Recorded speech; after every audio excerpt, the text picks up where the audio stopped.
మద్యం దుకాణాలు మందుబాబులు అనేవాళ్ళు కనీసం 1 కోటి మంది ఉంటారు ఆంధ్రాలో.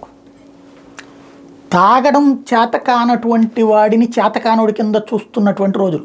ఇదివరకు నేను గతంలో కూడా చెప్పా, మద్యం తాగేటటువంటి వాళ్ళని వింతగా చూసేవాళ్ళం ఇదివరకు. మేము ఆడి తాగిపోతాడులే రాటు అని. ఇప్పుడు తాగడం రాను ఆడి పనికిరాడు రాడి సావునీరు అంటున్నారు మాలాంటి వాళ్ళని.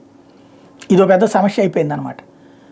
అట్లాంటి స్టేజిలో మద్యానికి సంబంధించి ఇదివరకు తాగేవాడిని గురించి చులకనగా మాట్లాడుతూ తాగుడు చేయడం తప్పు కదయ్యా అని మందలించే చంద్రబాబు లాంటి వాళ్ళే మీ అందరూ మందుబాబు లేదో మీరు కష్టపడుతుంటారా, ఓ పెగ్గేస్తారయ్యా, మీకు మందు అందుబాటు ధరలో తెస్తానని హామీ ఇచ్చిన రోజులు. మద్య నిషేధం వీళ్ళ ప్రాణాలు పోతున్నాయి, లివర్లు పోతున్నాయి, అయిపోతున్నాయి అంటూ పుంకాను కథనాలు రాసి మద్య నిషేధం దిశగా రాష్ట్ర ప్రజల్ని తీసుకువెళ్ళి పోరాటాలు చేయించి ఆ తర్వాత మద్య నిషేధం ఎత్తేసేటప్పుడు రాష్ట్ర ఆదాయం పోతుందన్నారు, కానీ మందు తాగకపోతే ఎట్లా అనలా. ఇప్పుడు మొదటిసారి దిగజారిపోయి మద్యం తాగడం తప్పేం లేదు, కష్టపడి వచ్చారు కాబట్టి అంత తాగుతారు, అందులో తప్పే ఉందని వాదిస్తూ స్వయంగా చంద్రబాబు నాయుడే 40 ఏళ్ల రాజకీయం ఉన్న విజనరీనే మాట్లాడితే ఇక దానికి అనుగుణంగానే పత్రికలు, వాళ్ళ 2 పత్రికలు కూడా దిగజారిపోయినే రాస్తున్నాయి.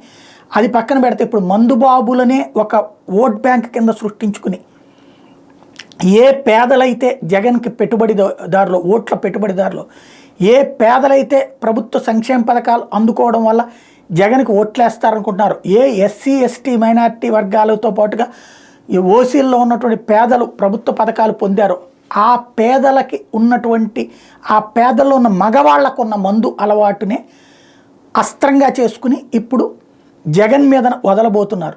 ఆల్రెడీ నిన్న ఆంధ్రజ్యోతి ప్రారంభించింది, రోజువారీ కథనాలు ప్రారంభించింది. షాపుల్లో మందు దొరకట్లేదు, ఏదో లాస్ట్ ఇయర్ ఈ టైంకి ఎంత అమ్మారో ఈ ట్రిప్ కూడా అంతే అమ్మాలని ఎన్నికల సంఘం ఆదేశించింది. ఇక్కడ విశేషం ఏంటంటే ఎన్నికల సంఘం ఆదేశించింది. ఎన్నికల సంఘం ఎవరి చేతిలో ఉంది? ఇప్పుడు కేంద్రం చేతిలో ఉంది. కేంద్రంతోనే కదా ఇప్పుడు వీళ్ళు పొత్తు పెట్టుకుంది, బీజేపీ చేతుల్లోనే ఉందనినే కదా ఇక్కడ ఎన్నికల సంఘం లాస్ట్ ట్రిప్ కంటే ఎక్కువ అమ్మద్దని. కాబట్టి మందు షాపుల్లో మందు ఉండట్లేదు. ఈ డబ్బులు ఇప్పుడు ఈ రాజకీయ పార్టీల ఎన్నికల డబ్బులు ఇస్తున్నప్పటికీ గబగబా వెళ్ళి తాగుతున్నారు. మధ్యాహ్నానికి మందు అయిపోతుంది. కొత్తగా లోడ్లు ఎదువరకు అయితే దించేసేవాడు, ఇప్పుడు దించడానికి ఒప్పుకోవట్లేదు. ఎన్నికల అధికారులు ఇచ్చారు కాబట్టి ఆదేశం అన్నట్టు.